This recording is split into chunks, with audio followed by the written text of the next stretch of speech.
Hi, hello, and welcome everyone. My name is Abhilash Aswal, and with us we have our guest, Mr. Hetal Sonpal today. Hetal Sonpal is a dynamic and an accomplished business leader with 20 plus years in the tech industry. He is an alumni of NIMS Mumbai and has worked in senior management roles spanning across Asia Pacific and Japan for multinationals like Wipro, Microsoft, LinkedIn, and Intel. He's a startup evangelist and a prominent angel investor with a portfolio of over 25 plus startups across segments of business, enterprise, and consumer. He's a mentor of change for Niti Aayog and is mentoring school children on innovation programs. He's a motivational speaker and has spoken at many prominent B schools across India. He's also a fitness enthusiast and having run 17 half and 9 full marathons and completed the half Ironman in 2018. He has read 100 books in 2018 and 2019 and loves to share his learnings from his reading and running experience. He has written numerous articles on LinkedIn for the last 2 years and his profile is accessible. Thank you for your time today, sir, and we hope to have an insightful session today.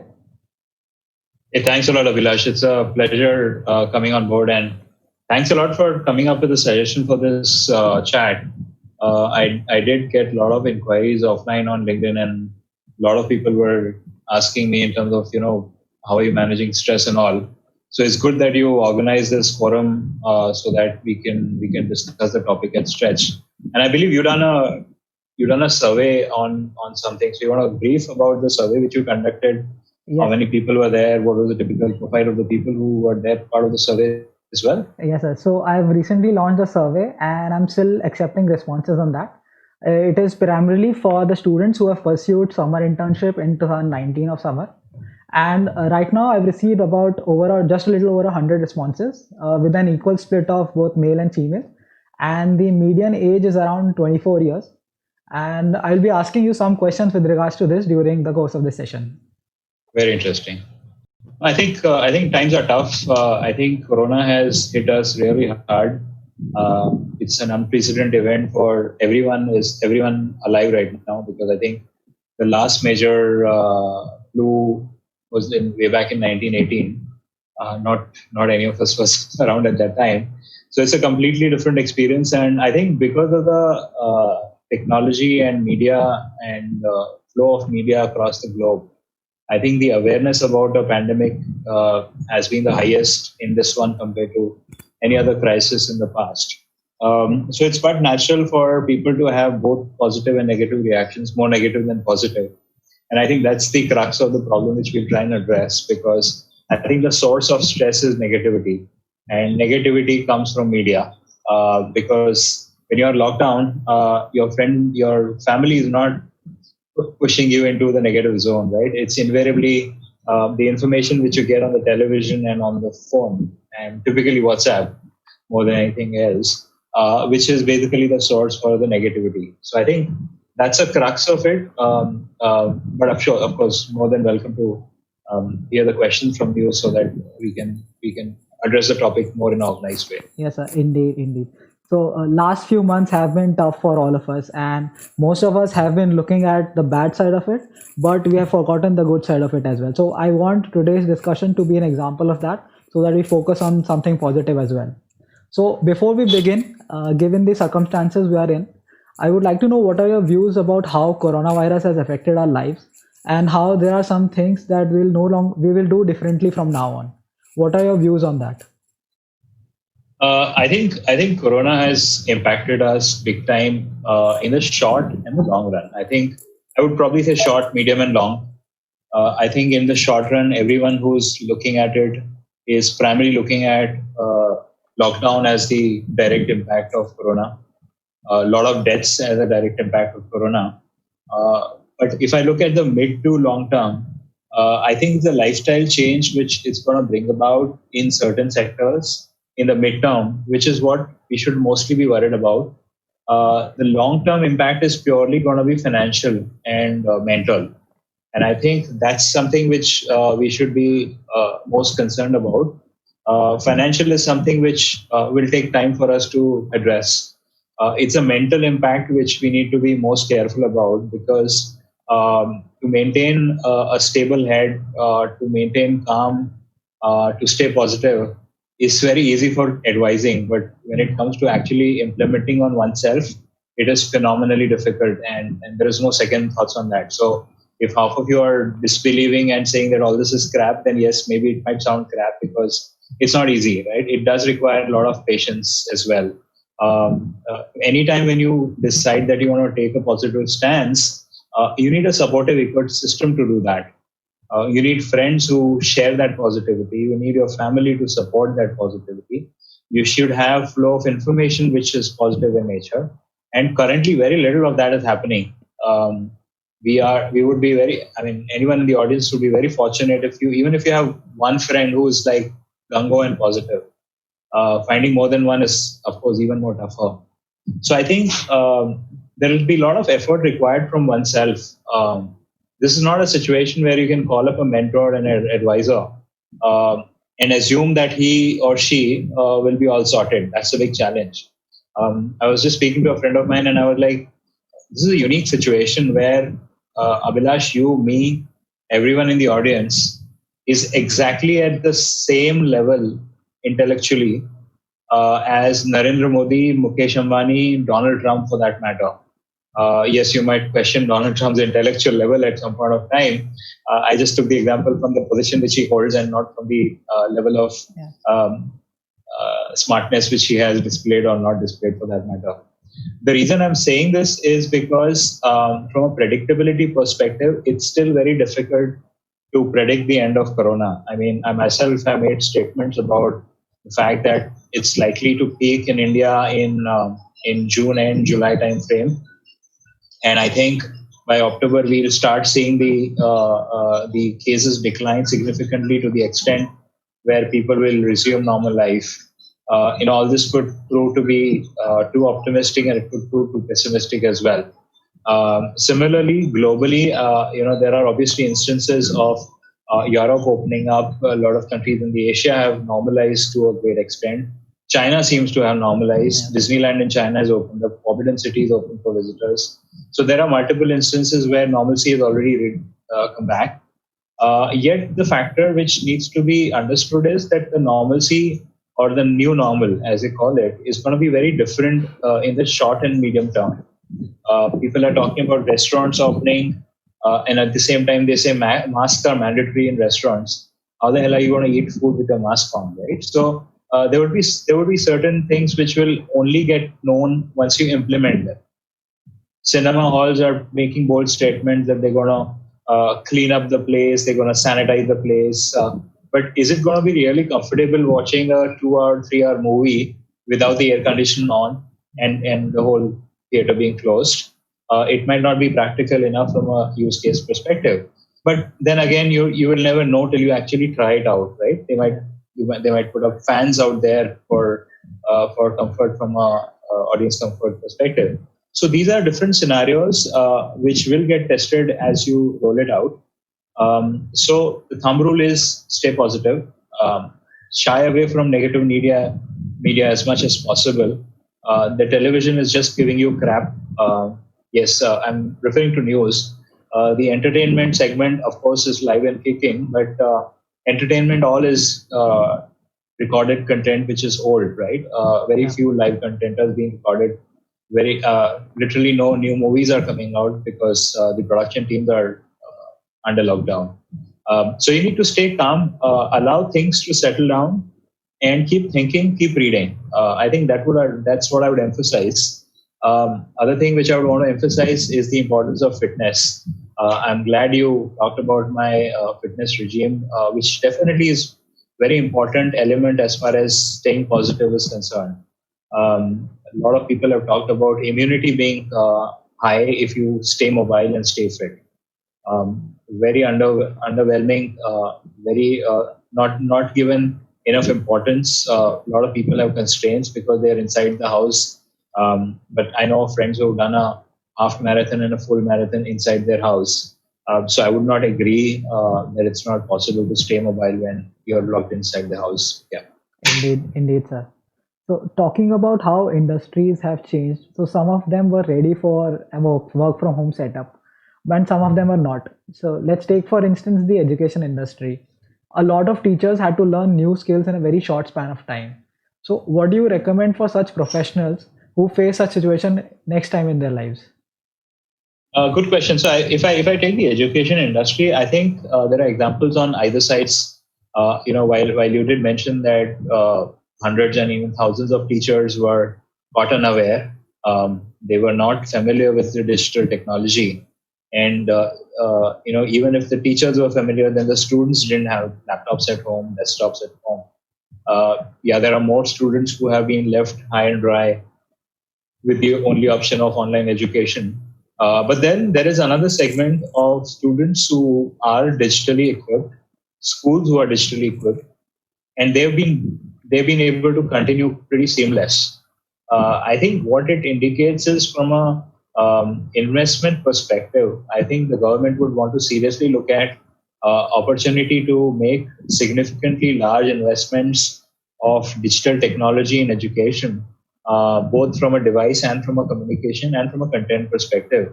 And there are enough number of startups, right from Byju's to Byju's of the world, who are already providing the content. There are enough companies which are willing to provide the devices. I think infrastructure has scoped up really well. There was a lot of talk about internet shutdown.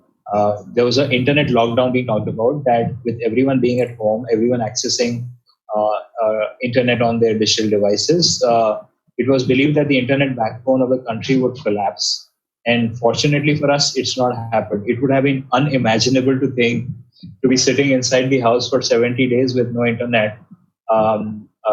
We would have really gone crazy and bonkers, and I'm sure this webinar would not have been happening if that was the case. Absolutely. Now that's not happened, right? So we have the infrastructure for communication, we have devices, and we have content. I think if there is a smart move by the government to digitize the hundreds and thousands of schools, to be able to enable a seamless education, whether it's online or offline, as an option.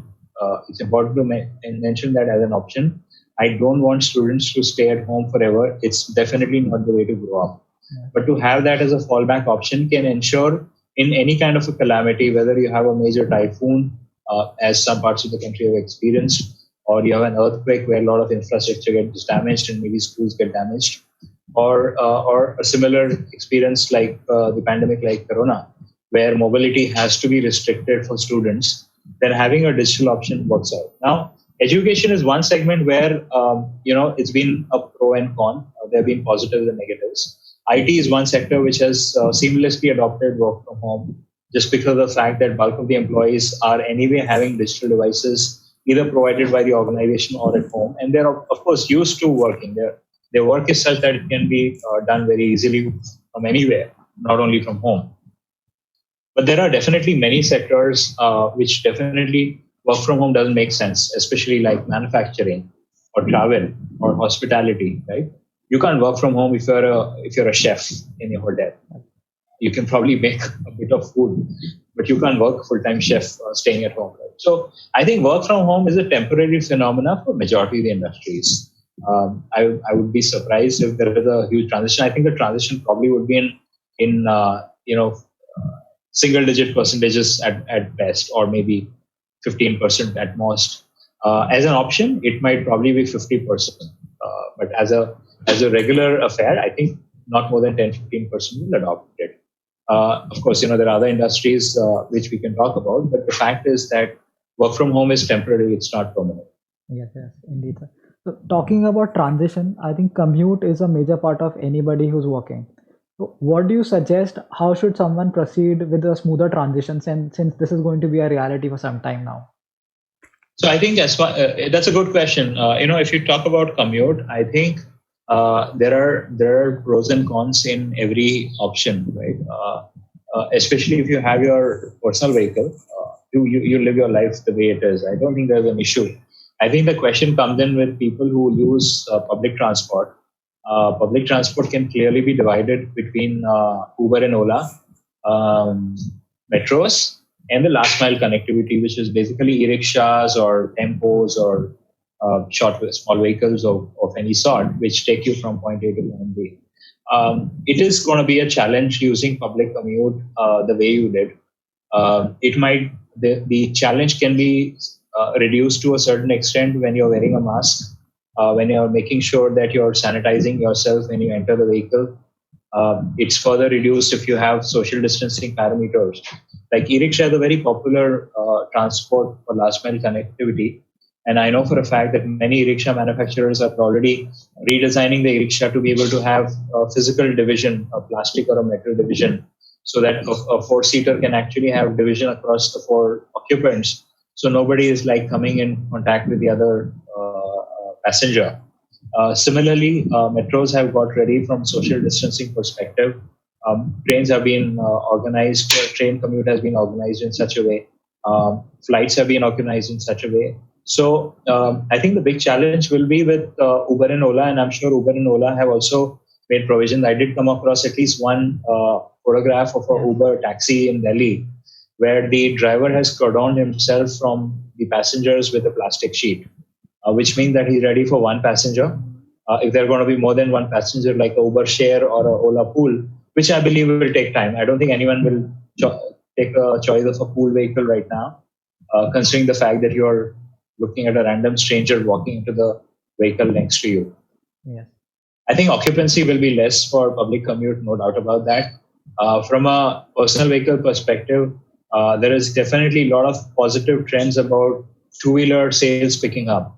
A lot of people will prefer buying a two-wheeler vehicle, maybe spending 50,000 rupees or 75,000 rupees or 30,000 rupees, and getting a two-wheeler. So commute in a two-wheeler instead of a Uber or Ola to minimize the risk as far as getting impacted by the virus is concerned.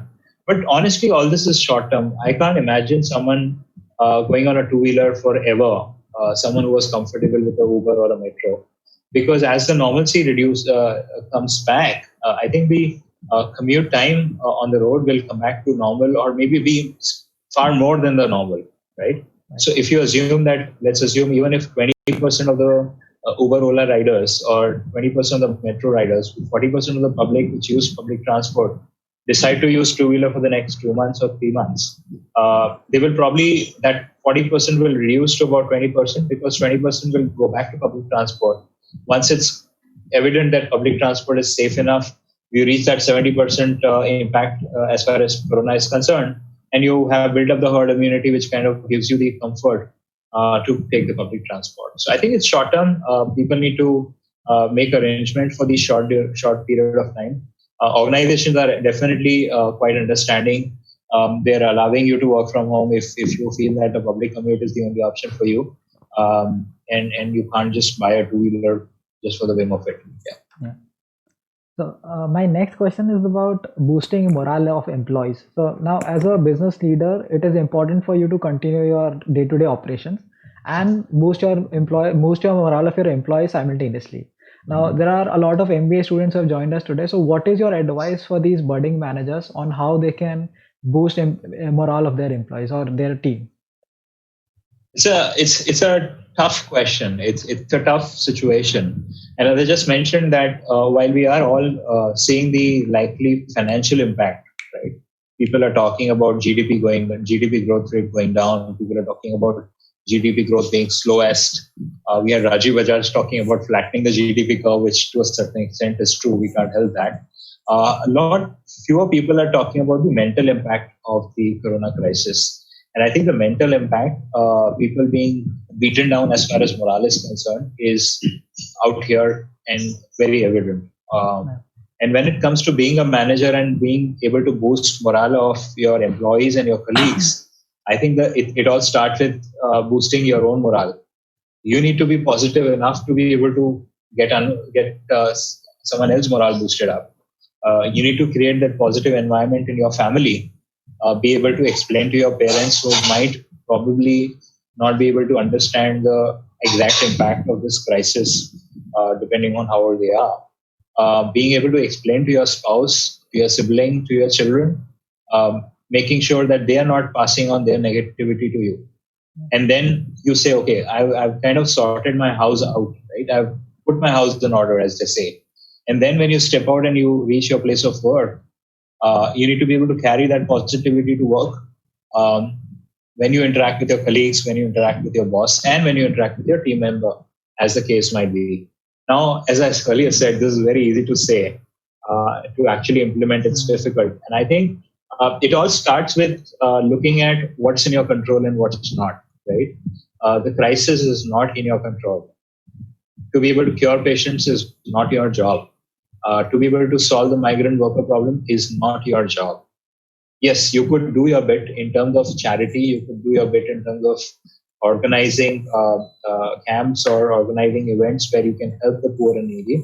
You definitely should do that. But you can't do that for the whole nation. You can't do it for the whole city as well. Forget about the whole nation. So identify the boundary conditions which you live in and acknowledge that you have those boundary conditions and acknowledge that you as an individual have those limitations. So don't shed crocodile tears on migrant workers and come and talk about it for hours together with your colleagues, because you're just further accentuating the negativity which has already been generated. Everyone feels sad about it. I feel sad about it. I'm not joking about it. But the fact is, if I can't do anything about it, let me do my bit as a loyal employee of the organization. Come and do my job. Make sure that I'm not getting corona on me. Making sure that I'm not passing on the corona. And to whatever extent possible, execute the task which my organization is paying me for. If I do that, if I do my job correctly, I can set a great example for others to look at. And positivity need not be through lectures or gyan. Positivity can come through action as well. If you walk into the office with a smile, it does make a difference right away. And then it's all about others taking the cue from you and smiling back into them. I think that's it. I think morale is directly an outcome of mindset, and a mindset is basically driven by thoughts, and our thoughts are driven by what we get as input.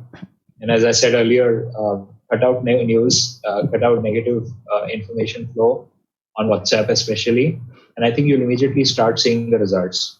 Spend 2 hours without switching on the TV. Spend 2 hours not watching any content on WhatsApp. You'll automatically start seeing a certain shift in your attitude. And then you just need to pick up an activity which can make you positive, whether it's playing a video game or reading a book or listening to some good music for a while. As you do it for 30 minutes, 45 minutes, and you extend that time of hours, you'll automatically notice things changing for you. Yeah, indeed, sir.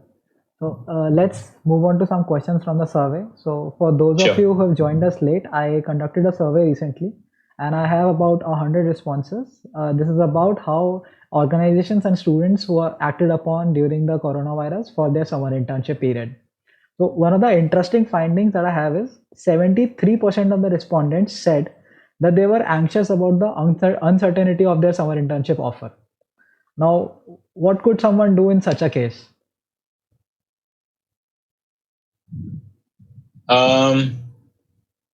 So I think, would you want to repeat the last line again, please, if you don't mind? Yeah, I meant that there are 73% of the respondents who said that they were anxious about the uncertainty of their offer during this period. Right. So, right. How can someone cope up with this pressure?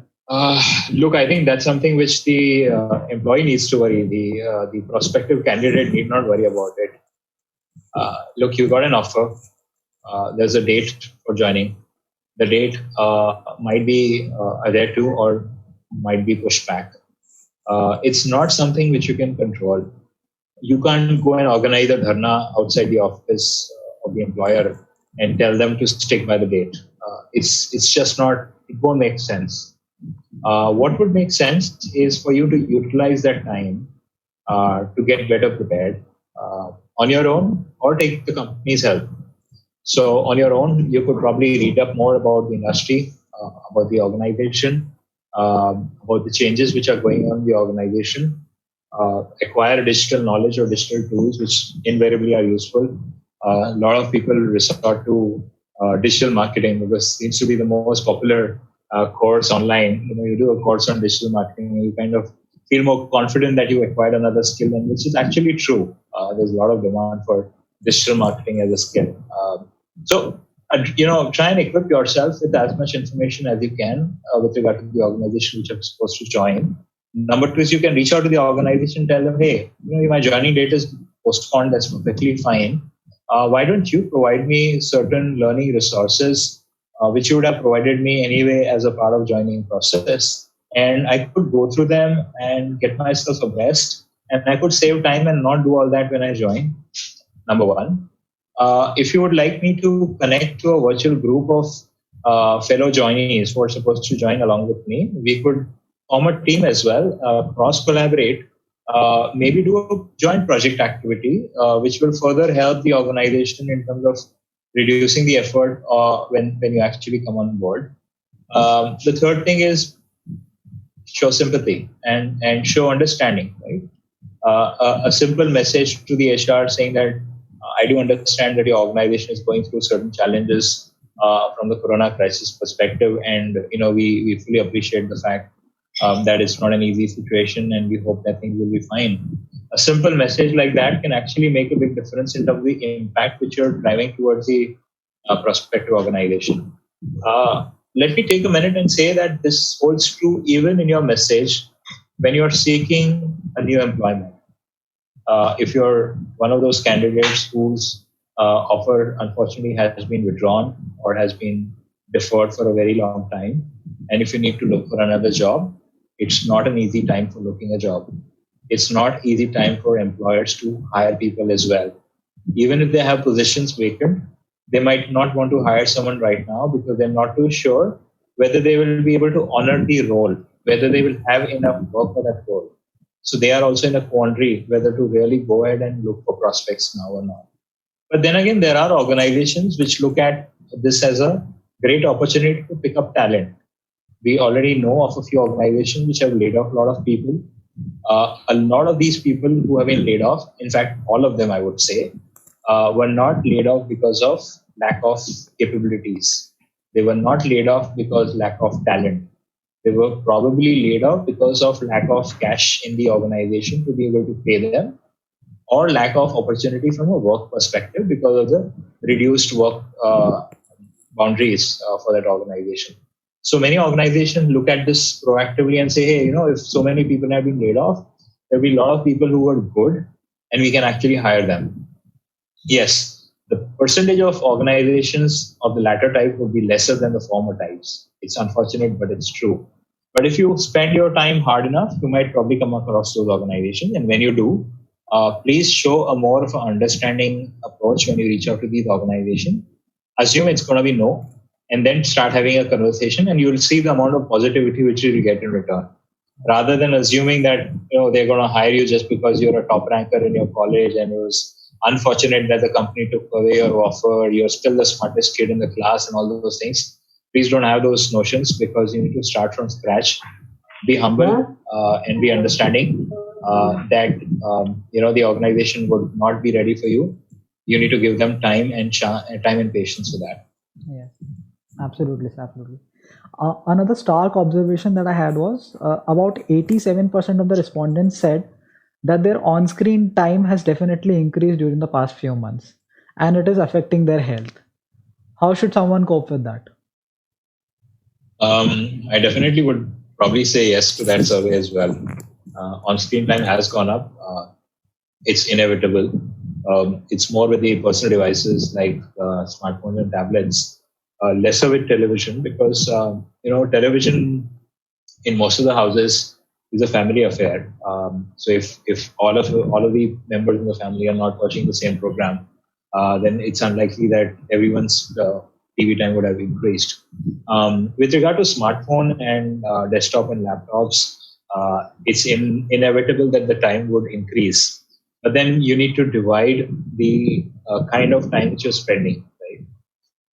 If it's entertainment, I think you should split that entertainment away from a mobile or a laptop and restrict it to a television, so that you're watching the screen at a longer distance. The audio is at a further distance. So you're correspondingly reducing the impact, negative impact of screen time on entertainment, which definitely refers to video. If you could reduce some of the video to audio, you're further reducing your exposure to your eyes. So while you will probably have earphones plugged in and you'll be moving around, you would have reduced the screen time for your eyes. The third thing, which is pretty common, is to take frequent breaks. You stay online in front of the laptop or desktop for not more than 25 minutes, and then take a break for about 5-10 minutes to make sure that you can give that necessary rest for your eyes. It might not be possible if you're having a long webinar very similar to what we are having right now, and just walk out, right? Those cases are an exception. I don't want any of you to walk out just because it's been 25 minutes in this webinar already.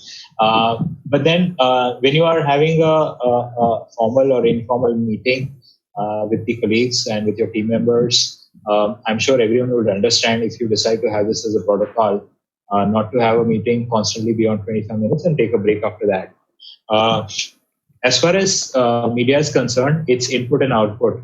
While output is typically not in your control, because if you need to write an email, you need to write an email.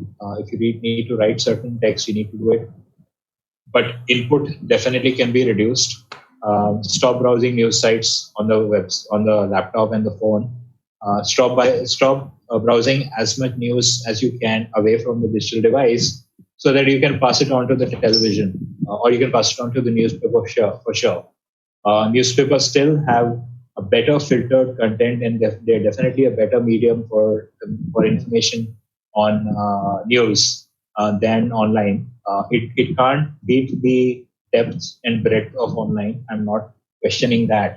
But if you're more concerned about happenings in the city and the country and the world, I think you can get that from a newspaper itself as well.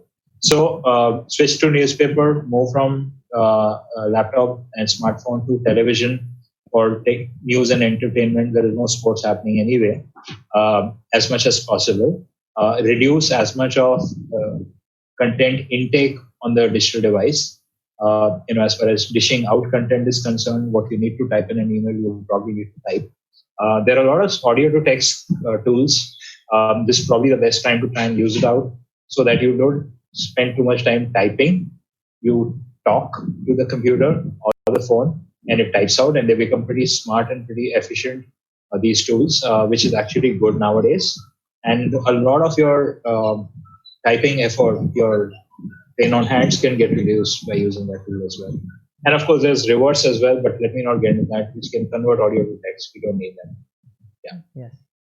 The next question that I have is not about mental health, but more of a physical health.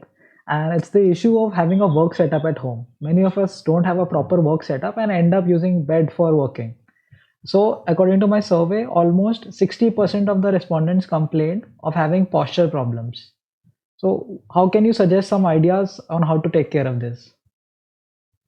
Again, I think it's an important issue. I think it's very right that a large percent of respondents have highlighted this as an issue.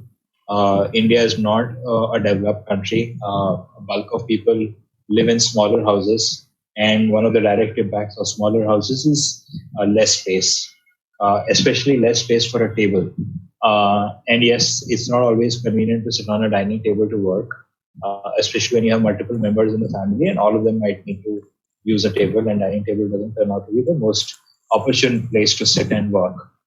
In that scenario, using a bed or a sofa or being in a more relaxed posture is very likely. I'm not ruling that out. What I could rule out would be the quantum of time and the kind of devices which you take to a bed, right? So if you're taking a laptop to the bed because of the inconvenience of being able to carry your laptop around and work, it's very much understandable. But to carry a phone to the bed, probably you're ruling out the advantage of mobility which a phone provides. You can talk on the phone while walking. You can type on the phone while standing. I would definitely not advise you to walk around typing and listening to a video on the phone, but you could stand up in a place and take a break as well, right? So taking frequent breaks, as I mentioned in the previous question, from working on the bed is definitely advisable. Change your position frequently. Make sure that you're not slouching. As long as you're sitting upright on the bed, you're still okay. Yes, it's difficult to stay upright all the time. And that's why I said check your posture on a regular basis and make sure that you're upright. If you're sitting upright on the bed and you're not leaning your back too much like this, and not impacting your spine, I think you're fine. It's not advisable to go and ask your parents to buy a table just because of the corona crisis. But yeah, once the market opens up, if there is space inside your house, it's definitely advisable to invest in a table so that in the long run, this becomes a de facto option for you. So that, when the organization insists on a work from home after 3-4 months again, then you're kind of prepared for it. Indeed, sir. Indeed. So let's now move on to some questions from the crowd. So all the attendees, if you have any question, you may ask now. Yeah, it's good that you brought up Abhilash. I was very impressed with the quantum of questions which came up during the registration on the website. The audience, since you are muted, what I would request is that if you can just raise your hand or send in a message on the chat window. The chat window is open here. I'll know who's asked the question. I'll unmute you and we can go ahead and hear you out. So while we wait for the audience to respond, Abhilash, you can feel free to pick up some questions which were there on the registration site. They were pretty interesting and worth checking out as well. Okay, so one of the questions that I found out was startups in which domains are most likely to strive post COVID-19 scenario, except for healthcare industry. Good question. I think healthcare becomes an obvious one. I think while healthcare startups are going to survive and thrive, I think the healthcare segment is going to go through a significant change and transformation. While the need for hygiene becomes very obvious only from a corona perspective, there are certain things like sanitizer disposing machines, which might become more of a permanent fixture in healthcare. So the quantum of investment towards AI and digital in healthcare will again see a significant rise. So I'm using the tech segments of digitization and AI, and I'm saying that anyone who's involved in a digitization and AI startup will benefit a lot because the implementation in healthcare is going to be phenomenal. For simple reason, countries which are willing to spend trillions and trillions of dollars towards aid in this crisis must now be thinking, if we had spent a fraction of that towards implementing on healthcare and digital and AI on vaccine generation technology, which could have reduced the vaccine development time from, let's say, 18 months to about 8 months or 6 months, or even ridiculous 2 months. I think that investment would have been more justified than the amount of money which has been dished out as loans and support for people.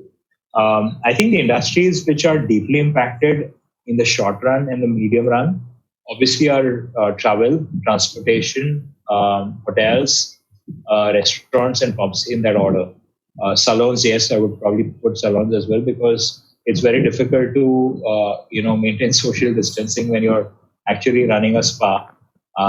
It's practically impossible to do that. The quantum of chances you're taking are pretty high. I think the startups which are going to benefit are food is definitely a huge space. Last mile delivery, local delivery, in electric vehicles have a great promise right now, considering the fact that if the quantum of two-wheelers is supposed to increase, they might as well be EV because they are less polluting, more economical in the long run, might be more expensive in the short run, and the prices will come down once the volume picks up.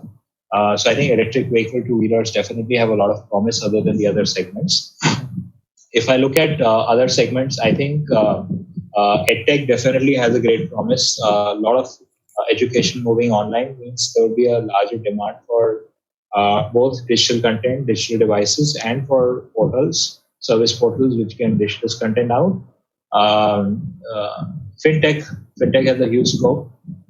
I mentioned this to one of my friends I was talking to. With the investment options going down significantly, pure financial management, right? With savings account rate, with fixed deposit rates going down, people need to be extremely smart and agile as far as investment is concerned. You need to have shrewd brains to be able to invest in the stock market and make money. And yes, in the up and down in the stock market, there is definitely a lot of potential to make money. So fintech will definitely have a lot of scope growing up. Media tech in general, from a content media perspective, has huge future. a little bit of a short-term concern is as far as content generation is concerned, which I'm sure will get sorted out, right? Once you reduce the number of shooting crew, once you reduce the number of people on the set, and once you make sure that the actors are properly sanitized before they are shooting a scene, I think you're pretty okay to shoot a scene as well. Of course, some intimate scenes might be difficult to carry out without social distancing, and I'm sure there'll be a solution to that coming up as well in the industry. But yeah, media is booming, edtech is booming, digital tech is booming, AI is going up there. Fintech has a great scope. Health tech is obviously there. Agri-tech again has great scope. I think with the breaking up of the entire retail industry significantly, there is a lot of rethink in terms of the last mile delivery as far as farmer produce is concerned. So if you build a service which is able to pick up the farm produce and get it to the consumer from a direct channel perspective, I believe there is a lot of scope there as well. Insurance tech has huge scope. A lot more people will now believe in the importance of insurance, not only life insurance, but general insurance as well, to protect themselves from situations like the corona crisis in the future as well. Yes, sir. So we have a question here. Okay. So Priyal, you asked a question. Do you think businesses that haven't till now are now in a pressure to accelerate their action towards incorporating sustainable action in their businesses? Yeah, so I think there is a lot of urgency which is going to come in a lot of businesses. People who believed that they could sit back and relax are not going to sit back and relax anymore. There's a lot of leveling out. People have used the word that you need to pivot towards a different segment altogether, right?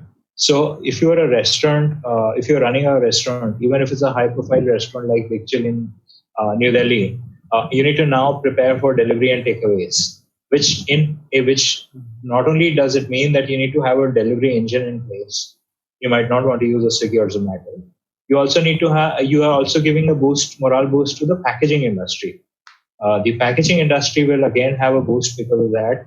The number of packages will increase. There will be social distancing in packages as well, right? I think one of my friends posted the typical Indian thali, which has compartment, and he said social distancing was already incorporated in Indian thalis long back.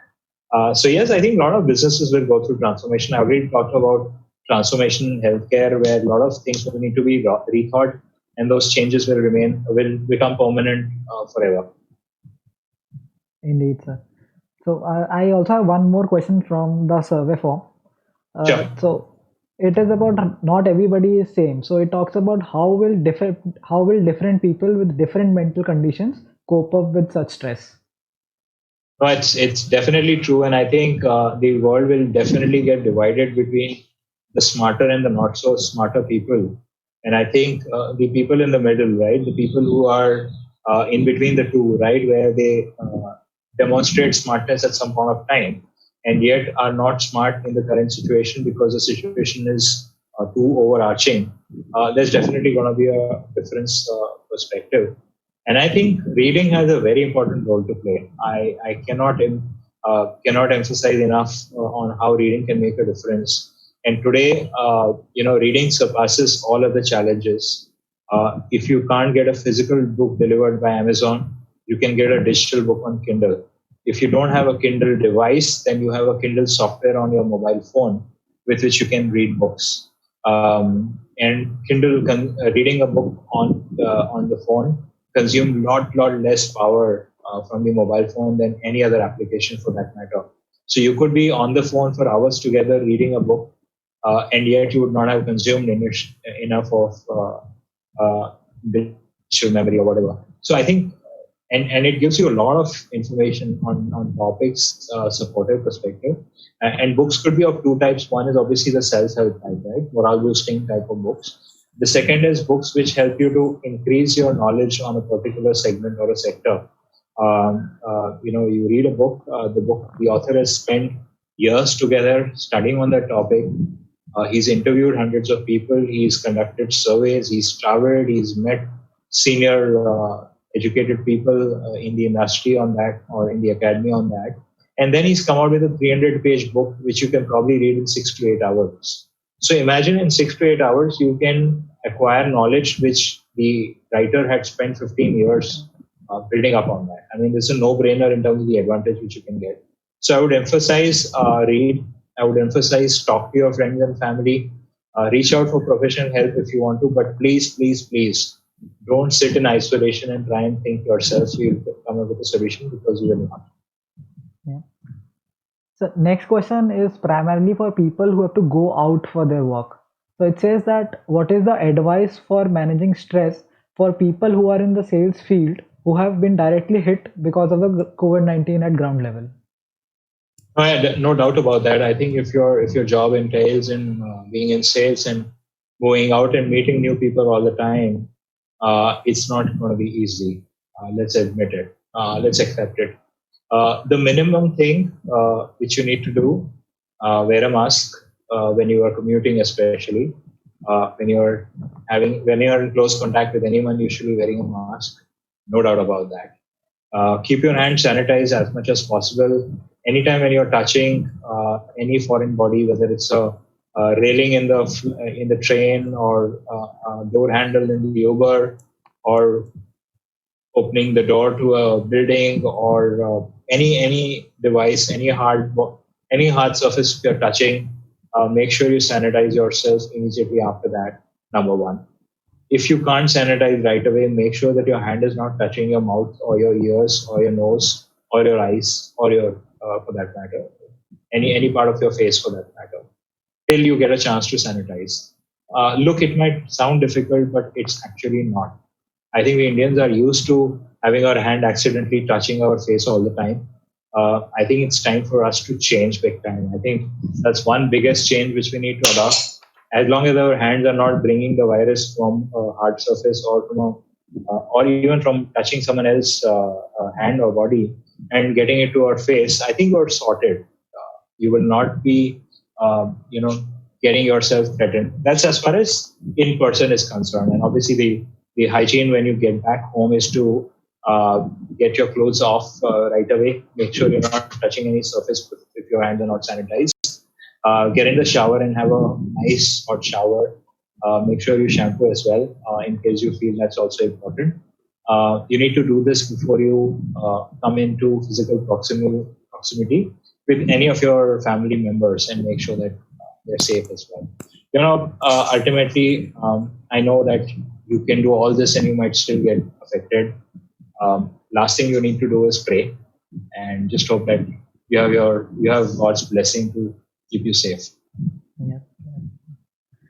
So just to digress a little from our topic, one of the questions is with regards to startups. So Sure. how in current Indian startup ecosystem, a lot of startups focus on expansion and heavy cash burn. And with the widespread uncertainty, how do you think startups can handle this situation? Look, I think it's a great question. There are umpteen number of startups which have got into the habit of spending cash. While we might think that they're just pouring out cash, there's a lot of companies which go around rolling out cash. They're not doing it for fun, right? There's a stated objective behind it. If a Paytm or a Oyo is running full page ads in the newspaper, you might think that they're spending money, but the fact is that it's oriented towards expanding their brand reach, and I'm sure they've done their necessary ROI to be able to establish the advantage of the benefit of such spending as well. Now, they were doing the spending when they had enough cash. When they don't have enough cash, they're not going to do the spending. Let's understand that they are most of the entrepreneurs are fairly seasoned. Anyone who's been able to get a funding from an investor, I have to assume that he's a very smart person to be able to achieve that. So he will definitely exercise caution going forward. He would not be spending that much cash, and he would be looking alternative ways to not only run the business but to conserve further cash. So not only to not spend money on advertisements, but even on a lot of essential segments of pillars of spend, he might probably cut back. Right? That's going to be obvious. It's not easy to do that for many startups, especially if you're in a hotel industry or in a travel industry. Then it's not easy for you to do that. Sometimes you need to sit tight and sit calm. wait for things to normalize, wait for things to get more sorted. You need to explain to your employees that they might not get the same amount of salary. Some of them might need to leave the organization, unfortunately, as well. But let's understand that a collective approach is much better. So, as a startup, you need to make sure that you're keeping the team involved, keeping the team members and the employees involved about what's going on.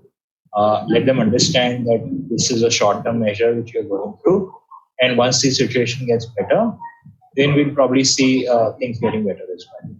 Yeah. We have one more question from the attendees. I think Weber's asked a question. With an imposed lockdown of almost 2 months now, it has been seen that people have enrolled themselves in various programs of upskilling using diaspora courses. Do you believe this can lead to a burnout as it has become more of a rat race now, essentially for being relevant in post-COVID era of higher demand? Yes and no. Yes, it's good to do these courses. No, I don't see any negative thing coming out of it. See, the burnout will be if you're randomly doing courses without any head or tail of why you're doing them, right? So any course, any additional course or any additional source of information which you try to acquire, there should be some correlation to why you're doing that. Or if there is no correlation, suppose you're in the hotel industry and you realize that not only your job is threatened for short term, in the long term as well, you don't think hotel industry is a good industry to be in. Let's assume you are an F&B manager for sake of simplicity, and you decide that you want to get into e-commerce and digital marketing, and you decide to do a digital marketing course so that you can get familiar in terms of how to do digital marketing, and then you can apply for a marketing job in an e-commerce company.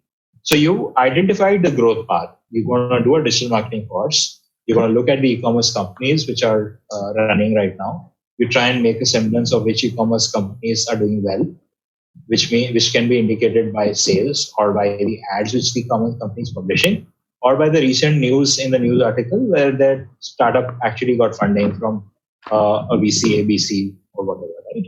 So these are sources of information which tell you that that company is doing well. So you have a clear thought in mind that I'm going to do a 2-month digital marketing course because after 2 months I'll be capable enough. And based on my experience in the F&B from a maturity perspective, I'm going to approach an e-commerce company ABC, propose to them that I'm interested in getting into digital marketing as a career. I do understand that I don't have a background, but I've gone through this course. And with a small salary cut, if that requires, I would want to enter the e-commerce company to start with a digital marketing role and build a new career. That's sound. But if you randomly do a digital marketing course when you're actually a tax consultant in a CA firm and your job is going fine and there is no near-term or long-term visibility for the tax firm to ask you to start doing digital marketing for their company, you're wasting your time and it's going to lead to burnout. So I think we're almost done. If you would like to conclude today's discussion for us. Yeah, I think it's been a fantastic session. Honestly, for me, it might be surprising for the audience, but these sessions or these questions are a learning point for me as well. It's a lot of responsibility when I'm actually advocating these points. Not only should I be mentally confident about them, but I should have a sense of belief that these points are true, because a lot of people would take these on face value. So. I do my ground research and do my discussion with industry experts as much as possible, and so it was a phenomenal opportunity for me to be able to have this session with you, Abhilash. Thanks for bringing this up. Thanks to everyone in the audience for having been a patient audience, and in case we have similar session, would be glad to have you guys come on board as well. Thank you, sir, for taking out the time, and thank you all attendees for attending this session. It was indeed an insightful session, and we do look forward to having more such sessions with you, sir. Thank you for watching the video. Please do like, share, and subscribe the channel. Hope to see you soon.